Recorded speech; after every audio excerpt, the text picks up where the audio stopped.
in tonight's episode, it's gonna be very different. It's gonna be very, how do you call that? I feel is going to be in a way connected to the new year. Why is that? We're gonna talk about Mm. forgiveness. This is a Cup of Coffee podcast.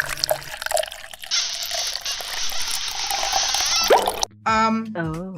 Yeah, a couple of months ago, and actually within this year, I was watching Unforgivable by Sandra Bullock, yeah? And then late this 2022, nag-release ng book si Jeanette Abayari. Jeanette McCurdy just released a book called I'm Glad My Mom Is Dead, or I'm Glad My Mom Died. And it's a US best-selling book in the last quarter of 2022. I'm actually on the process of, I'm waiting for my copy of the book because I bought it. And what I'm gonna do is that I'm gonna buy 2 copies and I'm gonna give it to you once I get it because I feel that is such a good conversation. Now, why is that going to be forgiveness?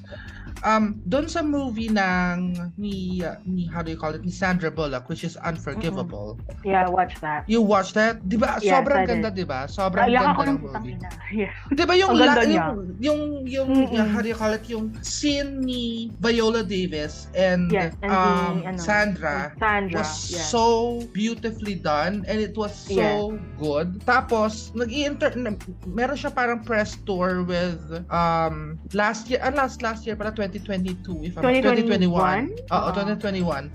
May press tour siya with Kelly Clarkson and she guested on Kelly Clarkson. And she made mention something na parang why are you going to forgive someone if they're not asking for it? And that really like stuck to me. And then on the press tour naman ng book ni Jeanette McCurdy, Yeah. she was talking with how do you call, what's her name again? Drew Barrymore, and she said something so profound to me, at least. Kasi parang meron daw siyang conversation with her psychiatrist, or yeah. And sabi niya dun sa psychiatrist niya, why can't I forgive my parents? Bakit hindi ko mapatawad ang nanay ko on the things that she's done to me? Bakit hindi ko siya mapatawad? And the psychiatrist said, maybe don't come from forgiveness. Bakit ang tanong ng psychiatrist is that, bakit mo ginagawa pa rin ang bagay na dapat hindi ikaw ang gumagawa? Why are you looking for a way to forgive your parents? Eh, hindi naman sila humihingi ng sorry sa'yo. And it's like, it makes you think. Yeah. Yeah, it makes you think, diba? Kasi for the longest time, everyone is taught to forgive and forget. Yeah. Diba? Dapat like be the better person, be the bigger person. Oo. Go. Yeah, so I wanna pick your brains, the both of you, and find out, question, do you guys easily forgive? Jazz, let's start off with you. No, I don't. Paano mo ba naman mapapatawad? Yun ay namatay na siya. Well, that's a very good question. Yun nga. Paano magsusorry yung patay? Ayun lang.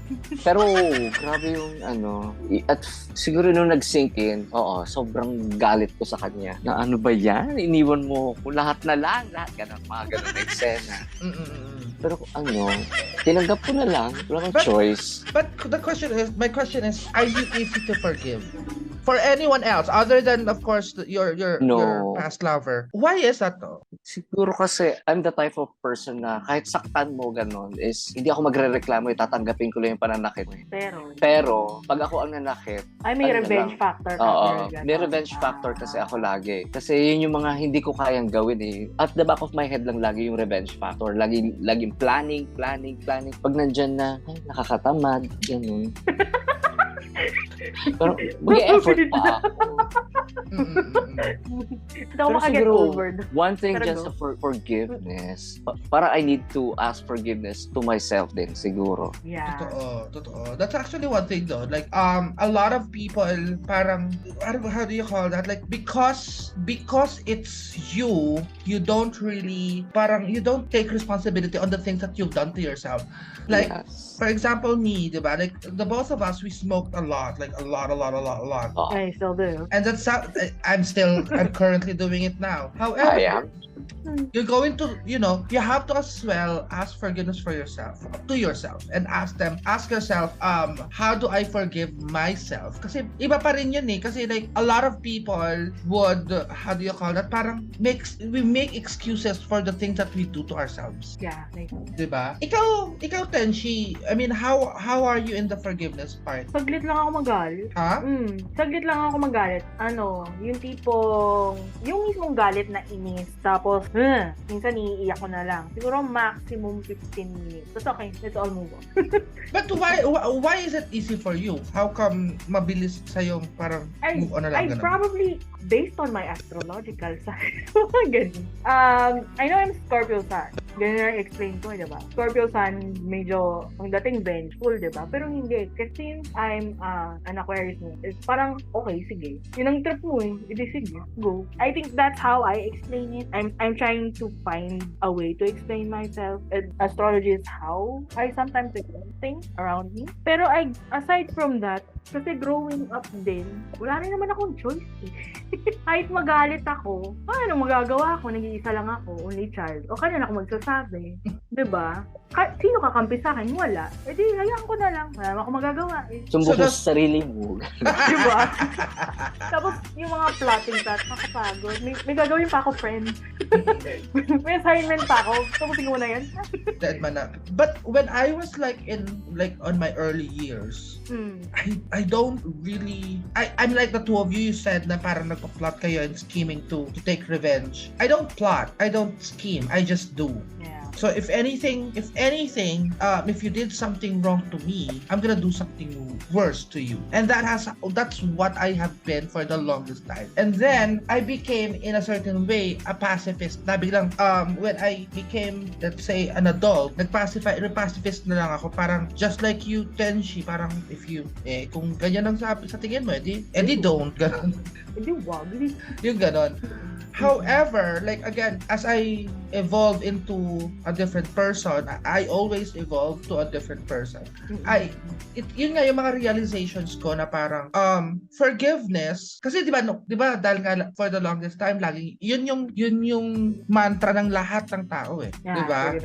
Forgive and forget. And that's always going to be something na parang in a certain level a moral compass of a person. Yeah, that's Diba, na how parang- people view you. If you're a good person, this is what you do. This is the normal societal thing. Like, Yes, wow. which for me in my age right now, 12 years old, just parang ganon, parang is it really okay to forgive? Well, Like, 'di ba, like ako, I lost a friend and everyone knows that.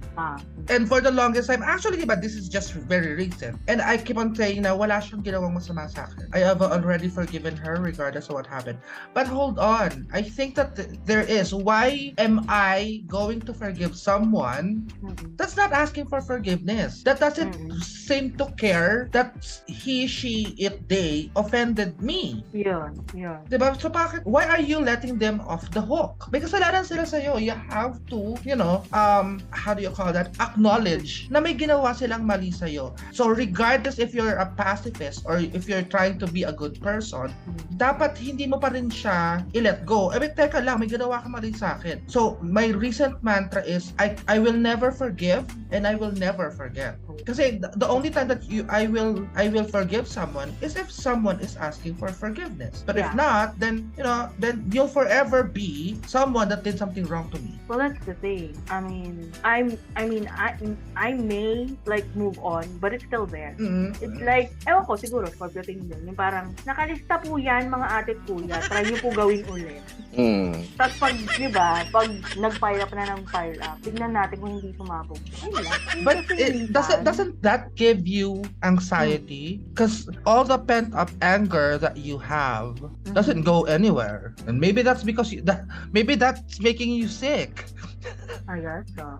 Oo, I'm sick pwede. and tired. But yeah. I mean, what do you want me to do? Tell them, hoy, I felt this. Ang hirap kasi. ang hirap ipaintindi sa isang tao na hindi alam na, or yun nga, na hindi aware na may ginawa silang hindi tama. Kasi hindi naman lahat ng tao sensitive or marunong makiramdam. Or na, gustong umintindi. yun din, na gustong intindihin ka bilang other person. Walang self-awareness, kumbaga, hindi naturuan ng bata. Diba? Kasi I guess for us, we were like, in a way, I know sometimes I'm not, pero yung parang nakakasakit ba ako? Kung ginawa ko ba to, may maaabala ba akong ibang tao? May masasaktan ba ako? May maaapakan ba ako? Yung iba hindi, wala lang self-entitlement. Oh my God, that is so true. Tapos, 'di ba may mga what was I gonna say? Yung people would think, like for example, if you said, huy, medyo na-offend ako dun sa sinabi mo and stuff like that. They will say, ang sensitive mo naman, ang arte mo naman, yun, parang simpleng ganon. Which is like, no, it's not. It's not being sensitive, it's not being petty. It is a feeling that it is, and it's valid. I don't like people saying as well, I'm sorry if I offended you. If I made you feel that made you felt that, if you felt that way. Well, what if? I mean, kasi yung line na I'm sorry if you felt that way, parang so gano'n na lang, parang hindi naman ako problema, it's how you felt. Minimize mo yung issue, 'di ba? Oo, parang binaliwala yung feeling mo. Pero ikaw pa rin may kasalanan kasi why did you feel it? Yung gano'n na parang no. Yeah, that's one thing as well. Like that triggers me so much. Oo. Kasi parang, I would say it na sorry I made you feel that way. Yeah. Kasi you didn't intend to make someone feel that way. Unfortunately, some people don't think that matters. Yeah. For those, yung mga sinasabi nilang just saying being honest lang. Parang real talk lang. Real talk. Sa nananakit ka na anyone that says real talk or I'm just being honest is just an excuse for them to be rude. Yeah. Believe me when I say it, because I do it. I do it. I say that direct. And it's not like it's not like these people that I'm talking to, like in the other podcast. It's not like I'm the polite person. They as well know that it's a signal for me na pag sinabi niya ni Samtong just being honest, or pag sinabi kong no shade whatsoever, pag sinabi ko yung mga yun, automatically it's a shade. Automatically it's going to be offensive. Because I mean, it's just that it's a pre-warning na nagmamaldita na si Sam. Trigger warning. Ito na warning nila. 'Di ba? Pero again, ang nakakatawa dito is that turning it back to how you felt, the way that you with the words that I said. Parang minsan nagbabite back siya sa akin kasi there are times, and a lot of you may already know this, that I say things, I say what it is. It is what it is when it comes to me. And I don't really sugarcoat that. Now, pag halimbawa na offend ka, I will ask for forgiveness. However, because I know that you felt something. I know that you that it's wrong. But it doesn't change my stand on the conversation.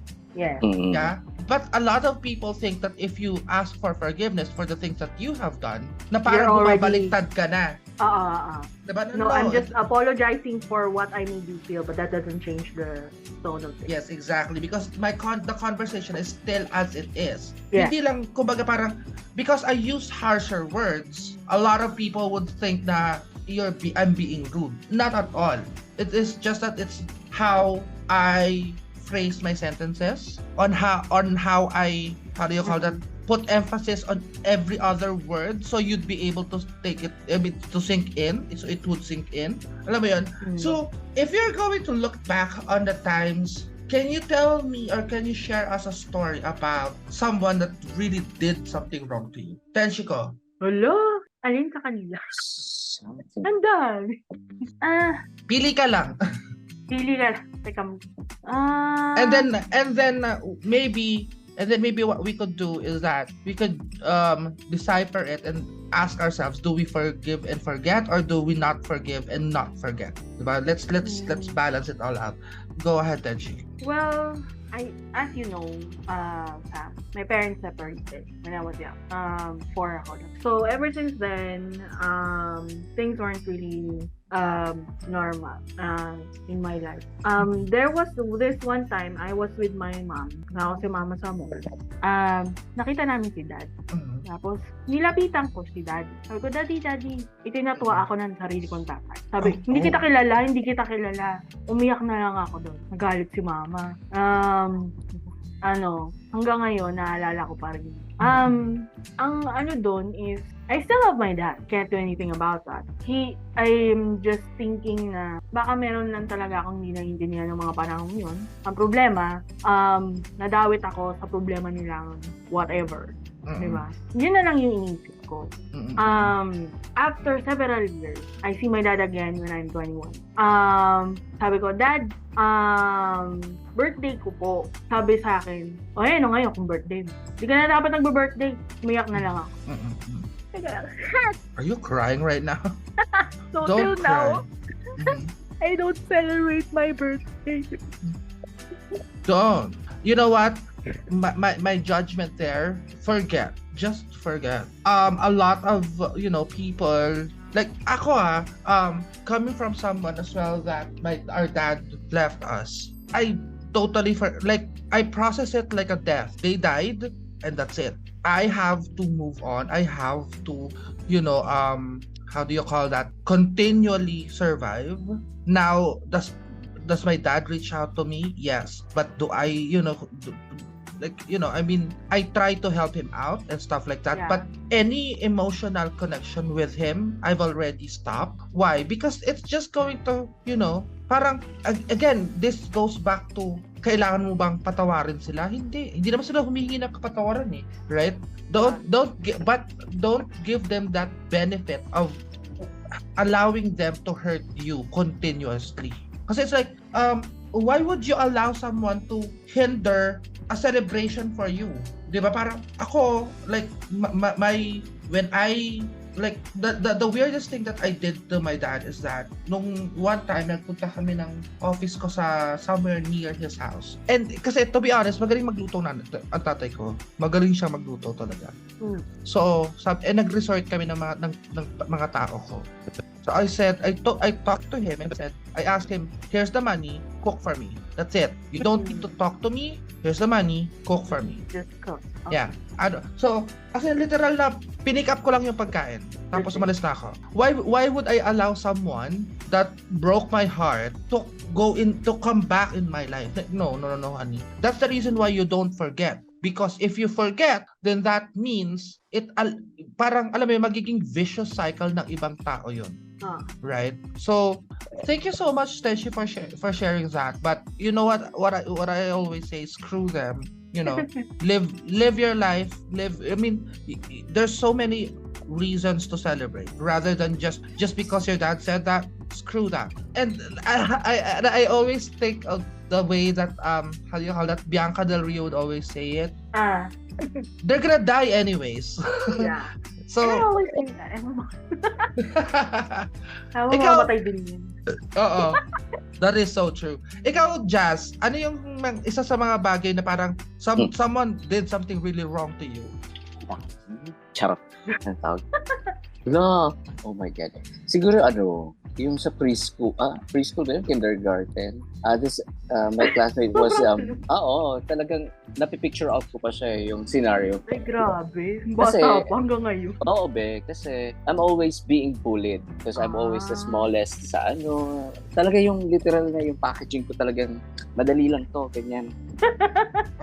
So, he was bullying me. Sakto, nagsusulat ako. Di, ang ginawa ko, sinaksak ko sa mukha. Oh, hell no! Oh my God! Nice! Yun. Hindi ko kaya. So, ending na naman, ako pa rin ang may kasalanan kasi nag-retaliate ako sa bullying. Kasi, lang daw, yung parang play something whatever, yung term nila noon. So, yun. So, lipat na naman ang school ang bakla. So, until now, yung parang paulit-ulit lang na, bakit palagi ako yung mali. Oo, yung mali. Ako na nga yung binuli. Kahit ibang scenario or even different sets of people, ako na nga yung binuli. Ang ending, ako na naman ang may mali. Parang yun yung lagi kong galit. karmic cycle siya, be. Cycle siya, be. Kaya tumatak talaga sa akin na, oo, tangahin ako, keme ganyan, tanggap ko na. Pero tanggapin nyo din na pag ako ang gumante, wait lang. So yun. So ngayon, feeling ko nasa process na ako ng pagganti kasi looking back or syempre chine-check ko yung mga lives nila gano'n. At parang mas maganda yung direksyon ng buhay ko ngayon.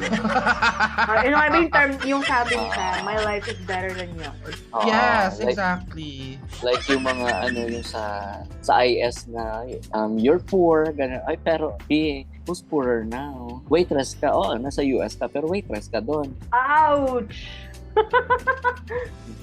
He used to be one of the richest, diba? Tapos ngayon you're borrowing money from me. Mga ganun. Parang sweet revenge na sa akin. Kaya talagang, yun, siguro, nakaganti na nga pala ako. Hindi ko alam. The world took its revenge.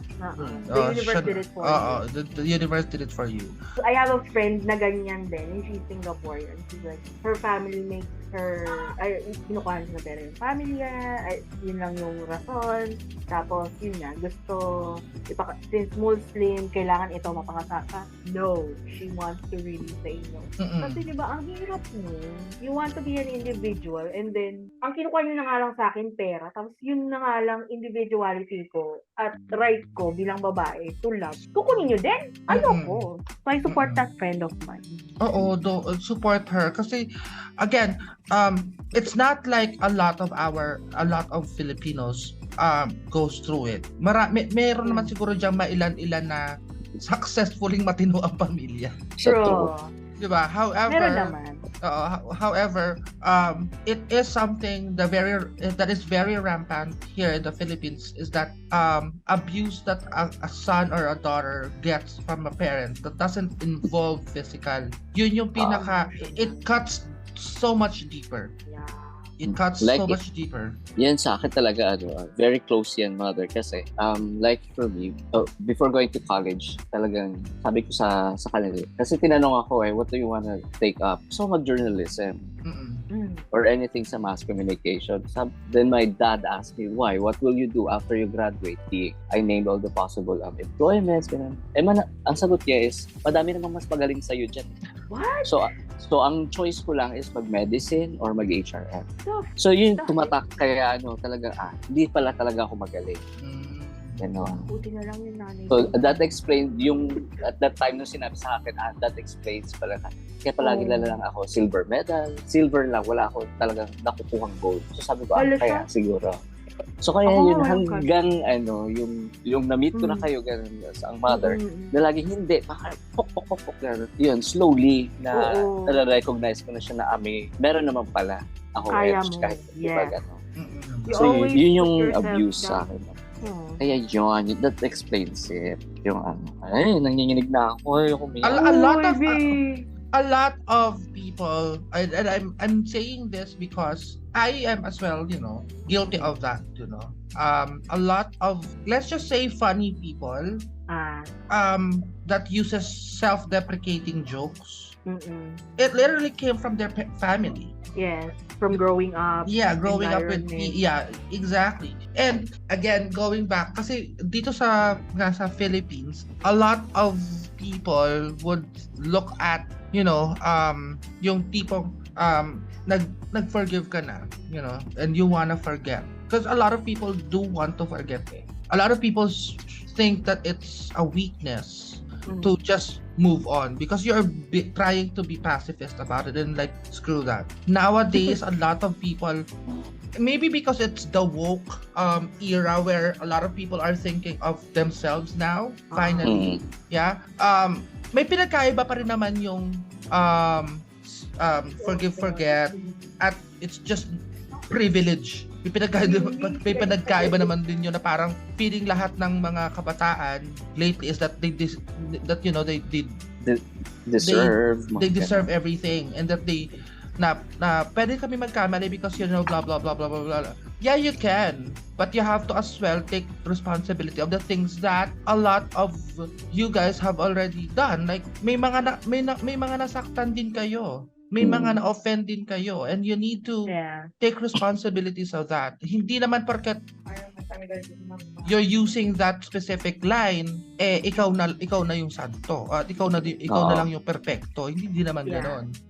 Kailangan once that you guys open your mouth, it is a privilege and as well a responsibility of you to make sure na medyo kailangang tiptoeing ka ngayon sa mga sasabihin mo because you may offend someone. So parang nangyayari, they can offend someone pero bawal silang i-offend.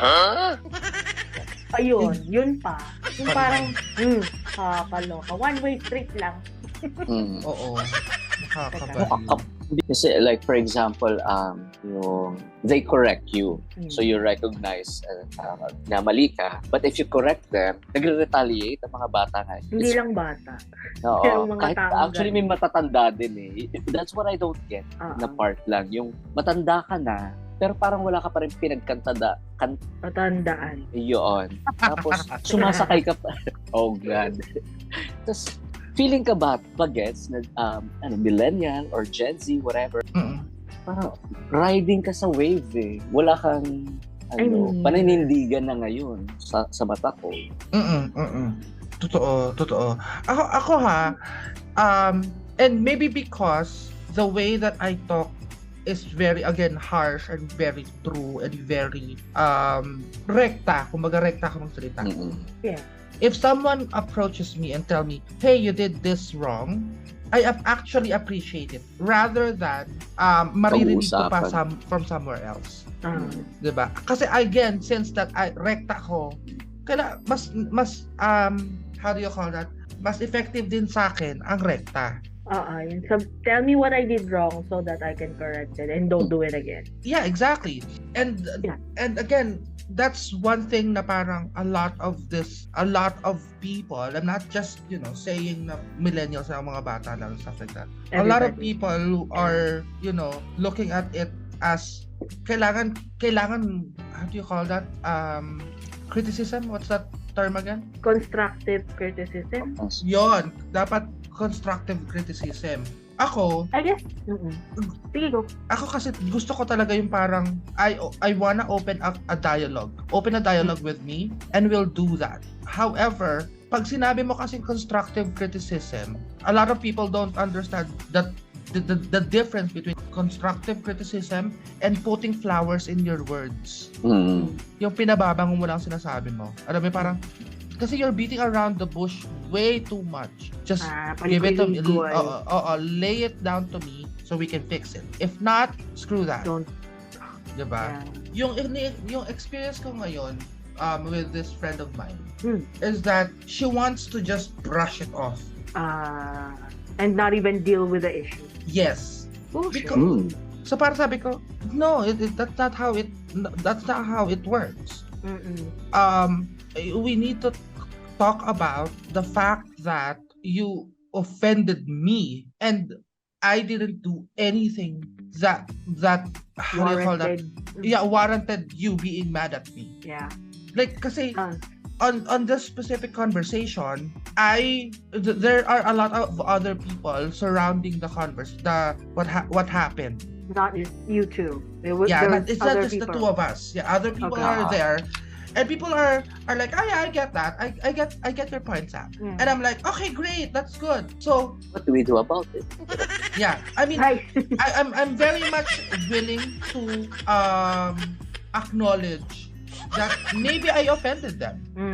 Right? Maybe I did. I don't know because X amount of people says otherwise. Siya lang yung hindi, right? Siya lang talaga yung hindi. So I'm like, I want to know if are you taking it personal? Ayun na. Or do you just want to make it bigger than what it is? I need to know that because it's clearly parang of all the people of all the things that I said and all the things that I showed you and gave you, you chose this specific thing? True. Why? Ito lang. Oo. Ito lang. Tapos ang sasabihin pa niya, ako yung petty na parang ako yung petty. Again, we're looking at this at an angle that a lot of people know na hindi, wala yun. Kasi tama ka din naman. Tama din naman siya. Yung ganun, parang, yeah, I get that. May tama din naman siya. And I'm very both much... sides have a point. Parang hindi niya kaya yung idea na agree to disagree. Ganon. Kasi I can do that. Like, I get your point. Yeah. Let's just agree to disagree and move on. Yeah. Pati ang ganun, parang, ang akin lang is that there are... I'm willing to apologize. If you did. Yeah, because I know I did something wrong. Kasi you did. na-offend siya, di ba? Sabagay. I'm willing to apologize. Okay. Okay? But the thing is that, if I do, then that means that she has to as well apologize to me. And that's something that she will not do. Kaya ayaw niya. So, and that's the reason why isi-sweep na lang natin sa under the rug kasi rug. Because I'm not gonna ask for apologies. I mean, I'm not gonna ask so sorry. So ego problem ito. Yun na yun. Yeah. So sabi ko, okay, well if you do, and when that happened in front of me and I saw it, I'm like, so you don't wanna even open up a conversation about it, and you just like wanna forget that? No. The both of us offended each other, and I am 100% am very much okay with saying na alam kong na-offend ko siya. Kasi she wouldn't be mad naman if not, di ba? Yeah. Right? But the thing is that she offended me first. She offended me first. And then I said, hey, baka naman pwede ganun. Ang petty mo naman. Ay, wow. Fighter. Sige. Okay. Tapos, parang ang akin naman, parang again, do I forgive? For the longest time, lagi ko sinasabi, alam mo na, matagal na yan. Well, there's nothing to... Tapos na yan. Ang lagi ko sinasabi, diba, parang, ever since naman, nung nangyari yon, sinabi ko na sa sarili ko, I've already forgiven her. And I've told this to a lot of our common friends. I've forgiven her. That's it. Pero, yun nga, yung parang, teko, ang problema kasi doon. Hindi naman siya humingi ng sorry, bakit ako because she feels that she didn't do anything wrong. That's the problem. Yeah. And that's where I'm like, okay, well, screw that. Whatever. So, ngayon, I may have lost a friend. Yeah. But was she even a friend? Was she even a friend? Was she even a friend to begin with? Yes, because the friend would have dealt with him. Yeah. And like, didn't we also argue before? Yun ang hinig pa nga ako. Oo. Tapos okay lang. In hindsight, oo nga. What I said on my post was like, oo nga. I was focused on what I felt with that post instead of what others would have felt reading that post. So yeah. No, ako naman like, kasi, ba't tabingi ang... Sabi ko, bakit tabingi ang kwarto ko? Tabingi pala yung camera ko. Ang bobo. Vertigo? Pataas yung pader, di ba? Oo. Kaya nga hindi ko tinitingnan kasi pahay na lang dun sa ganon. Never mind. Kaya ko lang na po na. Ingat po kayo dyan. Like, mother public na lang ito. Go. Parang kagabi, yung conversation ko with kasi he opened up about our friend din. Parang bago. Nakaangat-angat lang. Yung parang hindi na kasi sige na. Nangungutang na naman siya. Ganon. Hindi man lang daw sinisin. Sabi ko sa kanya kasi minsan nakaka-offend ka na galing-galing mo manghiram. Pag maniningil na. Pag maniningil na, kami yung may kasalanan na hindi makaintindi na may problema ka financially. Huwag ka umutang kung hindi mo kaya magbayad. Yun lang. Sabi ko, di ba? Parang walang napupunta na naman sa akin. Kasi parang responsibilidad na naman kita porket may sakit ka, gano'n. Kailangan kitang intindihin. Sabi ko, yan yung problema sa inyo na may sakit. Kailangan kayo lang ang intindihin. Para naman kaming apektado. Di ba? Para mag-adjust ka din. Yung hindi puro ikaw ang magbe-benefit. Ayun. Si Bakla, silent for how many hours? Pero at least lang. Oo. Na-recognize naman niya. Nag-sorry naman. Sabi ko, kasi sabi ko, tingnan mo, sa grupo natin, ikaw na lang ang nandyan pa din sa sa mindset na, ay, magkakaroon naman ako ng 13th month pay. Magkakaroon naman ako. Parang, foot and mouth disease ka na. Hand to mouth pala. Hand to mouth pala. Ginawa mong baboy. Well, di ba ito yung same person na umu-earn na ng green? Oo. Yun na nga. So, yun. By foot and So, mouth that's the disease reason siya. why na, ayoko nang bumalik dyan kasi parang hindi rin kita natutulungan eh. Parang Hindi niya kasi tinotolerate pa kita. tinutulungan yung sarili niya. That's the Oo. problem. Parang tinolerate pa kita sa kagagahan mo eh. Ayun. In all fairness naman, like for example, my other brother, talagang last 4 years ago, 4 years. Talagang, 3 years ago pala, sorry. Kasi for the longest time kasi nga, siya nga kasi yung favorite ng mom ko. So anything na, any wine niya, bigay. Ganun ang nanay ko sa kanya. Bad trip. So, yeah. But, alam mo yung parang, yung last straw was the house in the condo in Fairview. Oo. Where like I said na parang, bakit Ayoko kailangan na tulungan kita? Sabi ko gano'n, parang, I told him 100% the truth. Na parang, alam mo ba kung bakit sa Fairview ako kumuha ng condo? Sabi niya gano'n. Sabi ko gano'n, kasi kailangan kitang tulungan. Imagine mo yon. Ginanong ko talaga, I have to help you. Kasi mas malaki daw ang sahod ko kaysa sa'yo. So, I have to help you. Sabi ko, kailangan ko pa naging kasalanan na lumaki ang sahod ko at ikaw, nag-addict ka. Sabi ko gano'n sa kanya. And that's when I think it sinked into him na parang, fuck, oo nga no, na parang magmula nun, like right now, he's working right now, ha? In everything that he does, he reports to me and asks me if this is right or wrong. Because I think what happened is that because for the longest time he thought he was right, he doesn't know what is wrong anymore. Yun lang. Kasi din, sobrang favorite siya na parang kahit mali, sige lang anak. Yun. So now, like right now, he reports to me kung magkano yung sinasahod niya, magkano yung tinatanong niya sa akin magkano yung kailangan ko i-save for this, magkano yung kailangan ko i-share sa house on a monthly basis. It's a training wheel, yes. Pero again, on the long run, masasanay siya na gano'n na parang okay, I have to consider someone else first before I do something. Yeah. So I think that's good.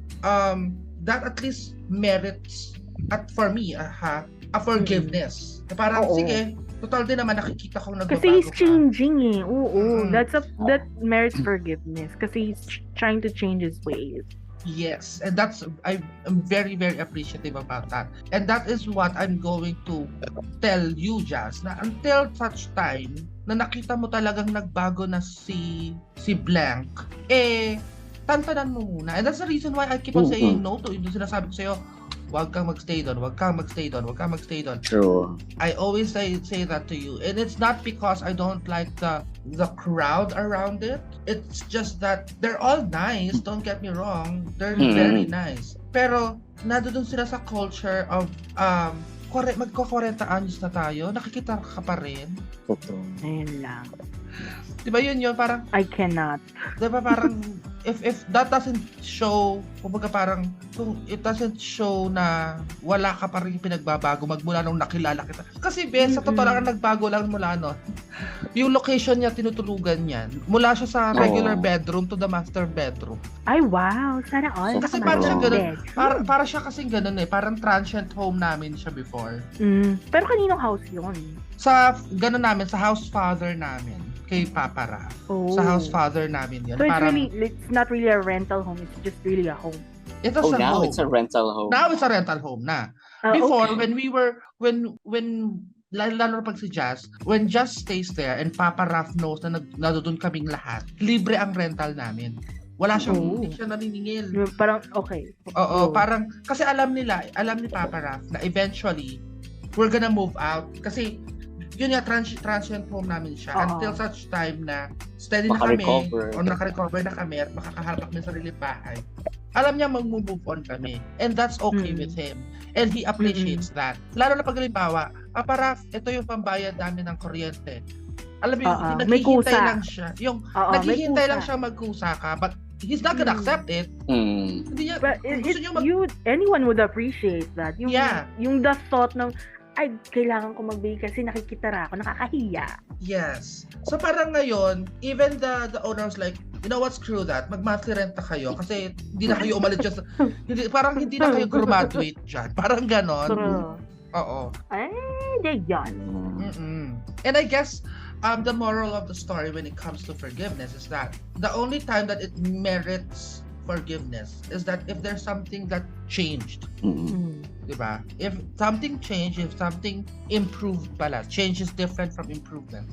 But, an improvement of what it is, from what it is, I think and I believe merits forgiveness. But you don't forget. Diba? You don't forget. Kasi don't forget to follow us at Spotify and Apple Podcast. And please be sure to rate us so we can continue to grow.